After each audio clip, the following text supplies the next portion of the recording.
Gostaria de mostrar para vocês aqui o cálculo da força resultante aplicando aqui a lei dos cossenos. Então eu tenho aqui a força F1 de 100 newtons, uma força F2 de 150 newtons, o ângulo entre F1 e F2 de 50 newtons, eu quero achar a força resultante. Para a aplicação da lei dos cossenos, o que eu teria que fazer, né?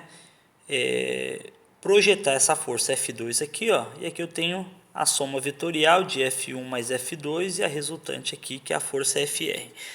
Para resolver isso aqui, eu posso aplicar a lei dos cossenos, uma vez que eu tenho dois lados desse triângulo e eu tenho pelo menos um ângulo. Para aplicar a lei dos cossenos, FR seria igual, né? F1 ao quadrado mais F2 ao quadrado mais menos 2 vezes F1 vezes F2 vezes o cosseno do ângulo formado entre F1 e F2, conforme nós falamos na lei dos cossenos.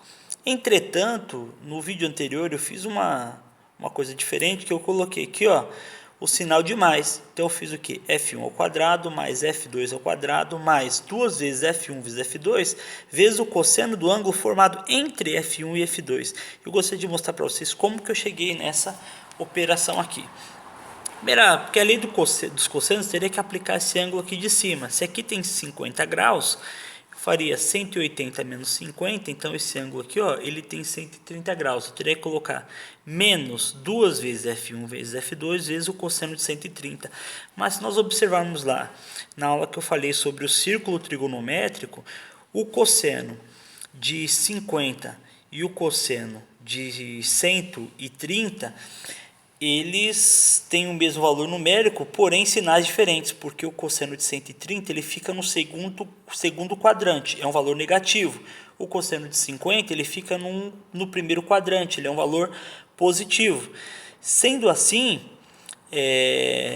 esse valor aqui, quando eu colocar o cosseno de 130, como colocando um sinal negativo, ele vai ficar positivo. O que eu faço? Ao invés de trabalhar com o ângulo aqui de cima, eu trabalho diretamente com o ângulo aqui de baixo e coloco o valor positivo. E eu consigo o mesmo resultado. Razão pela qual no vídeo anterior eu fiz isso aqui e diversas pessoas tinham me perguntado a razão porque eu coloquei mais, sendo que a lei de cossenos utiliza menos.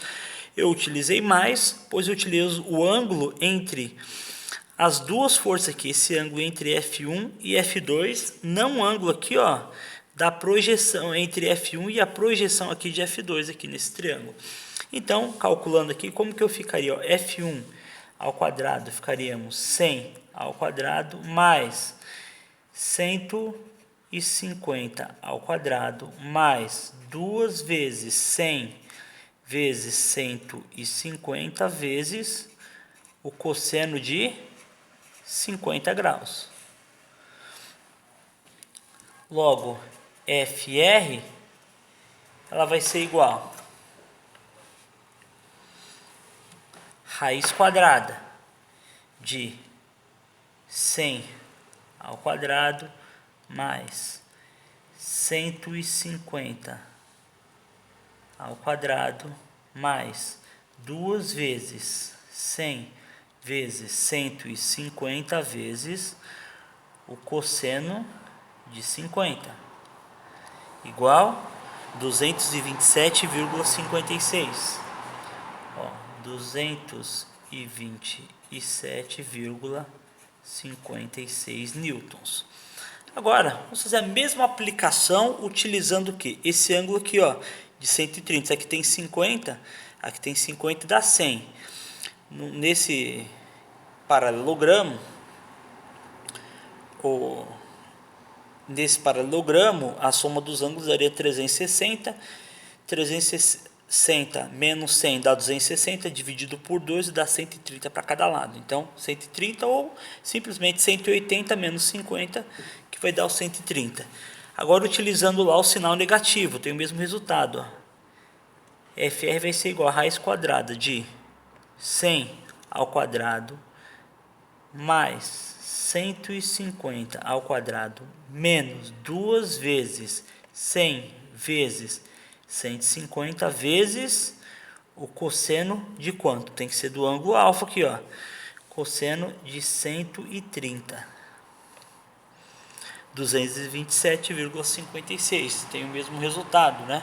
Só muda o quadrante aqui. Razão pela qual eu coloco o valor positivo na hora de calcular a força resultante.